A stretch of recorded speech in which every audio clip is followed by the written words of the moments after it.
Olá, tudo bem com você? Espero que sim. Meu nome é Sônia, faço parte do Centro Espírita Kardecista Fraternidade Luiz Sérgio de Vinhedo, interior de São Paulo. E estamos aqui dentro do projeto Gotas Fraternas, mais uma vez, agora para estudar as lições do livro Fonte Viva, de autoria de Emmanuel e psicografia de Chico Xavier. E hoje vamos falar sobre a lição número 2, modo de fazer. E Emmanuel sempre utiliza uma passagem do Evangelho e se baseia nela para poder fazer as suas considerações. Ele usou a seguinte passagem de referência: de sorte que haja em vós o mesmo sentimento que houve também em Cristo Jesus. São palavras de Paulo, está em Filipenses capítulo 2, versículo 5.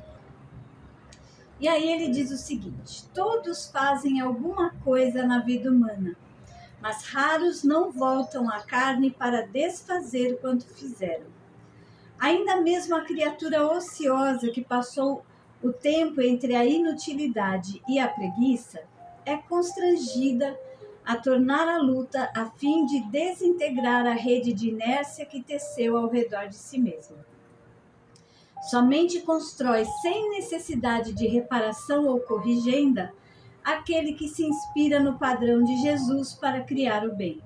Fazer algo em Cristo é fazer sempre o melhor para todos, sem expectativa de remuneração, sem exigências, sem mostrar-se, sem exibir superioridade, sem tributos de reconhecimento e sem perturbações.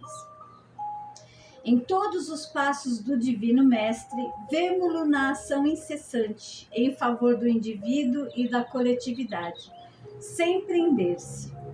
Da carpintaria de Nazaré à cruz de Jerusalém, passa fazendo bem, sem outra paga, além da alegria de estar executando a vontade do Pai. Exalta o vintém da viúva e louva a fortuna de Zaqueu, com a mesma serenidade. Conversa amorosamente com algumas criancinhas e multiplica o pão para milhares de pessoas sem alterar-se. Reergue Lázaro do sepulcro e caminha para o cárcere com a atenção centralizada nos desígnios celestes. Não te esqueças de agir para a felicidade comum, na linha infinita dos teus dias e das tuas horas. Todavia, para que a ilusão te não imponha o fel do desencanto ou da soledade, ajuda a todos indistintamente, conservando acima de tudo a glória de ser útil, de modo que haja em nós o mesmo sentimento que vive em Jesus Cristo. Então, Emmanuel nos traz aqui, como sempre, tantas reflexões importantes, né? Vou falar aqui algumas delas. Uma questão que ele coloca aqui desde o início é sobre a lei do progresso, né? Que é uma lei divina, onde todas as criaturas de Deus estão submetidas à lei do progresso, ou seja, todas irão progredir, né? E a reencarnação é justamente a oportunidade que Deus nos concede, a todos nós, espíritos imperfeitos, para evoluirmos, né? Cada vez mais. Pois ainda cometemos muitos erros e, às vezes, para serem corrigidos, precisamos de uma ou várias encarnações. Por isso, Emmanuel nos diz: raros não voltam à carne para desfazer quanto fizeram, porque não tem jeito, a gente acerta algumas horas, erra em outras, então a gente precisa retornar. E esse é o sinal da misericórdia divina, que nos oferece tantas oportunidades quantas a gente precise para repararmos os erros que a gente cometeu e para evoluirmos também. E Emmanuel nos fala também das criaturas ociosas, né? Que nada mais são do que aqueles espíritos que desencarnam, porém, depois do desencarne não buscam evoluir, auxiliar os irmãos, eles querem ficar sem fazer nada, né? A gente até escuta aquela frase, né? Descanse em paz. Não é para isso que a gente desencarna, não é para descansar. Tem muito trabalho a fazer, né? Então, na verdade, o momento do desencarne, o período após o desencarne, entre uma encarnação e outra, é justamente para revermos a nossa trajetória, reconhecer os erros e os acertos, e também para buscar auxiliar os irmãos. Tanto que a gente pode evoluir tanto na matéria como na espiritualidade, no plano espiritual. Só que a gente tem o livre-arbítrio e a gente pode escolher ficar estacionado ali. E Emmanuel nos diz, né, que nesses casos chega um momento em que esses espíritos são constrangidos a retornar, a tornar a luta. São constrangidos pelos benfeitores espirituais, porque são eles que acabam encaminhando, mesmo às vezes contra a vontade, esse espírito para que ele retorne o seu processo de evolução, a sua caminhada. Emmanuel também fala sobre uma informação que a gente conhece bem, né? Somente constrói sem necessidade de reparação ou corrigenda aquele que se inspira no padrão de Jesus para criar o bem. Jesus é nosso modelo, nosso guia, a nossa referência de como agir, de como reagir diante do próximo, diante da vida, diante dos problemas.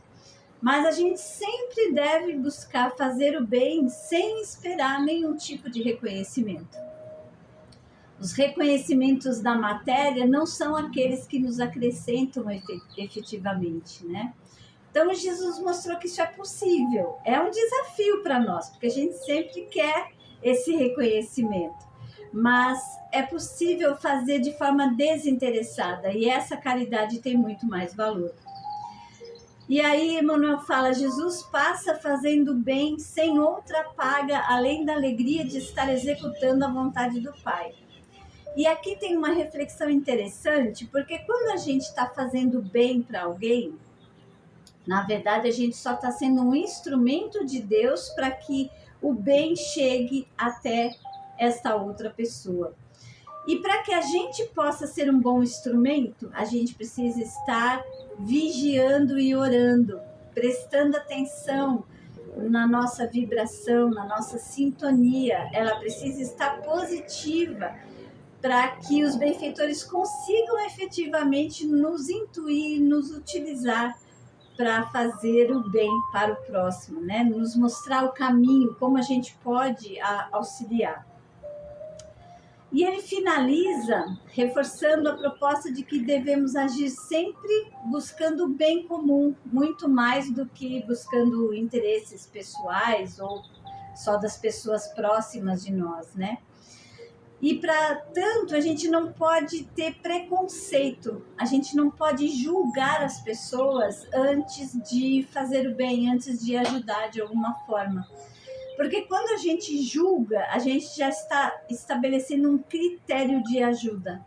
Então, eu só vou ajudar se a pessoa for assim ou assado, se ela usar essa ajuda dessa ou daquela forma. E isso já diminui muito a nossa motivação para ajudar sinceramente. Então, aqui um pequeno resumo, né? Esse é o caminho para termos em nós, como disse Emmanuel, o mesmo sentimento que vive em Jesus Cristo. Então, que a gente consiga realmente buscar esse modelo e guia que é Jesus e aplicar cada vez mais em nossa vida, em todos os âmbitos, em todas as áreas.